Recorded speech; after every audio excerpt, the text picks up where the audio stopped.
So this is the bitter solace of consolation? Bitter suffering of consolation? What is the bitter of...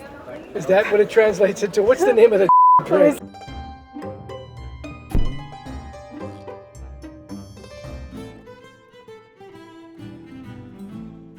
Did you know the Dutch were the first to commercialize liqueurs? They started, like many things, as medicinal concoctions made by monks, but by the 16th century, apothecaries were creating them not just for health, but for pleasure.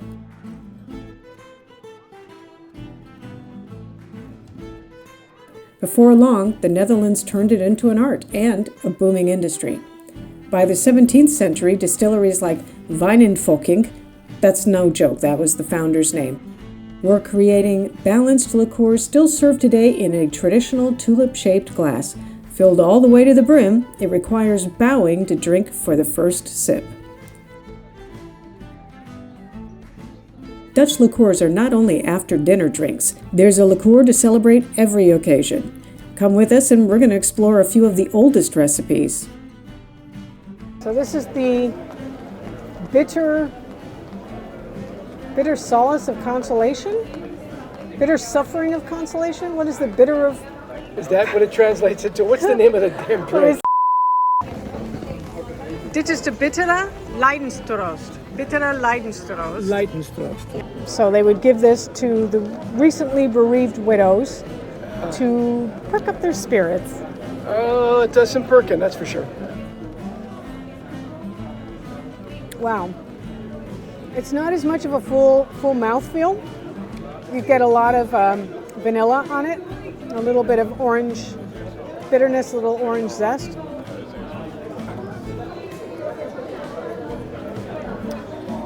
I'm not suffering anymore. No. And this is a traditional Dutch liqueur. Yeah. Okay.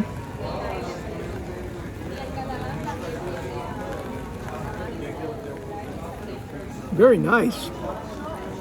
Fruity, a little spicy. Can't identify a fruit.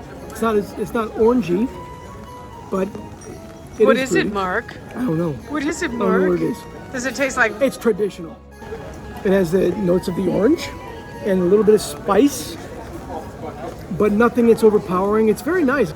Very nice. I really like it. Okay. Yeah, my mouth tastes like Madagascar vanilla. It's nice and clean.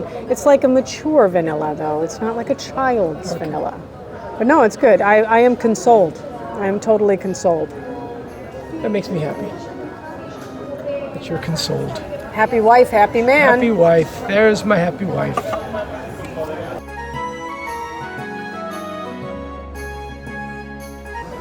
Okay, so this is Hansje in de Kelder. Yep. Hansje in de Kelder. Hans in the basement, Hans in the cellar, which is like baby in the belly. So this was the 17th century version of a gender reveal party. So the gentleman inside showed us they had a silver chalice that had a little dome on top, and they would pour it on top, and it would hit the dome, and it would fill up what was inside the dome. And when it got full enough, this little baby chalice would come out of the top, which would be a shot of this. And that's how they would go, surprise, we're pregnant. So this is Hansje in de Kelder. Strong on the cherries. I taste some lemon, the acidity from the lemon, cherries, vanilla again. I got some cardamom on it, and a little bit of, and the aftertaste has a little bit of cinnamon. It tastes like a cinnamon vanilla on the aftertaste. It's good. It's like tart cherry, and it's not too sweet. And can you tell I'm getting sloshed?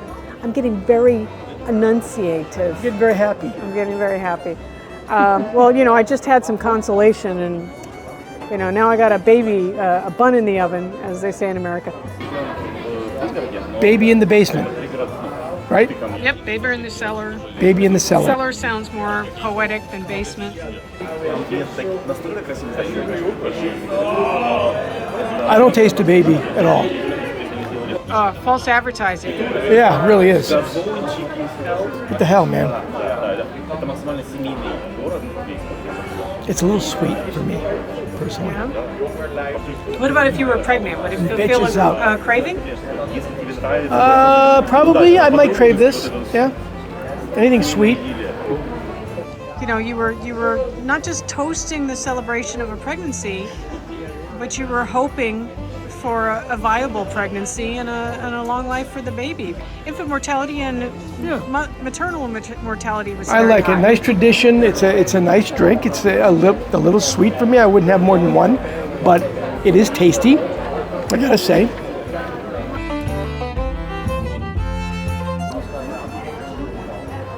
So,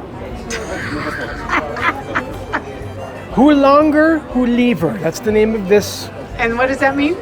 It's how long? How long? What is? The longer, The longer what? the better. The The longer the better. tastier? The No. longer. You're supposed to drink it with. If you're, it's a reveal of pregnancy. No. This is not. No. This is called hoe langer, hoe liever, which translates roughly or maybe exactly into the longer, the sweeter. But you drink it with loved ones. I don't know if it's a holiday thing, but that's how they, you basically share it with loved ones at a gathering. So we're gonna find out. We're gonna find out what this is like here.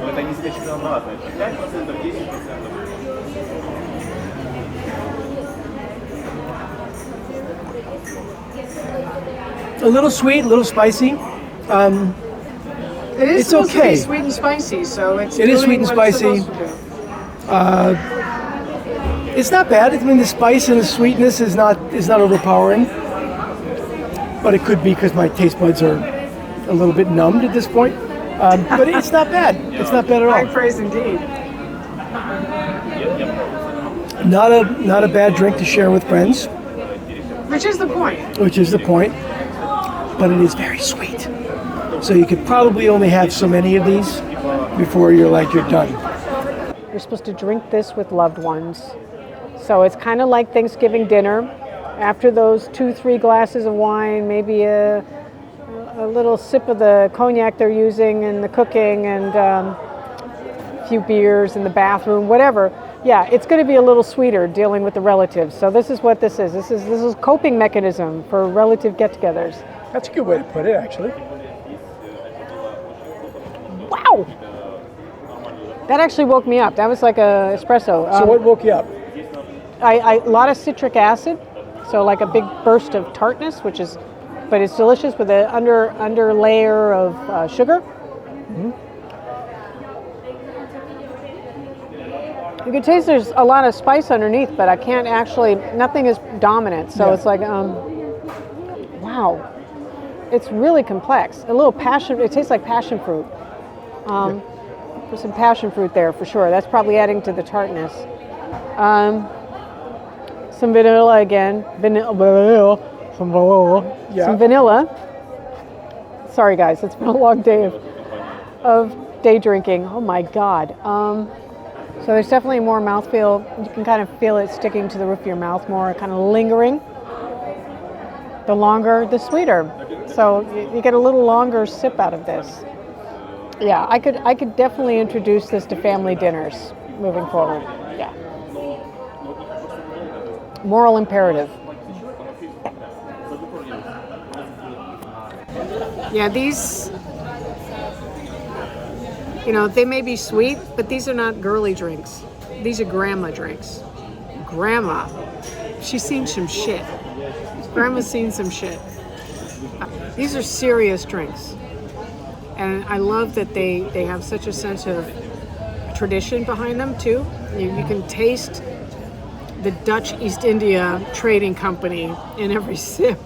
They're packed full of different spices. Some still too exotic for my modern palate. I'm not even sure what I'm drinking. Yeah. But really, yeah, you got to do this. Don't just come over here and go, "Oh, Heineken, please." Try some actual Dutch liqueurs. Surprise yourself. So hello folks. So we've come home, we've sobered up, it's another day, and I have another surprise for Mark. So you tried 3 of the traditional Dutch liqueurs. Yep. But there's one that I think you need to try. Now, you may have watched our video last week when we tried Dutch Droop, and I know how much you love the salty Droop. So we have our borrelglas of tulipglas right here, and some Droop liqueur. Anybody who's seen the Droop video knows how much I loved them not. So anyway, I didn't really like the Droop, so I'm really not looking forward to this very much, but we're gonna give it a try.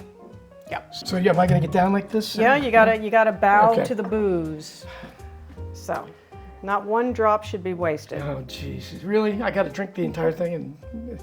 Well, we'll see how you Okay. do. All right.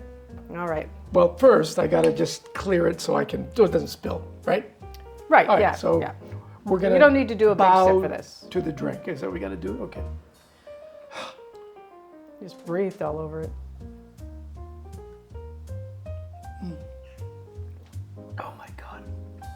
So how is it? You know what?